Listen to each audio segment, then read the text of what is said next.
Buongiorno e ben ritrovati con l'informazione flash di New Sicilia. I principali titoli della mattina. Il GIP di Ragusa ha emesso un'ordinanza di custodia cautelare in carcere per 3 presunti appartenenti alla stidda di Vittoria, accusati di associazione mafiosa. A 2 di loro è contestato anche il tentato omicidio dell'ex collaboratore di giustizia Roberto Di Martino dopo il suo ritorno a Vittoria. Sono stati individuati i 5 giovani che si erano resi protagonisti di una violentissima rissa avvenuta a Palermo lo scorso 7 aprile, costata 50 giorni di prognosi ad un ragazzo.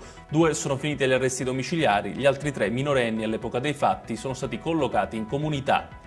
Il GUP del Tribunale di Siracusa ha emesso una condanna a 12 anni e 8 mesi di reclusione per un omicidio nei confronti di un 20enne di origine tunisina. Il giovane è accusato di aver ucciso a coltellate un connazionale durante una rissa a Pachino.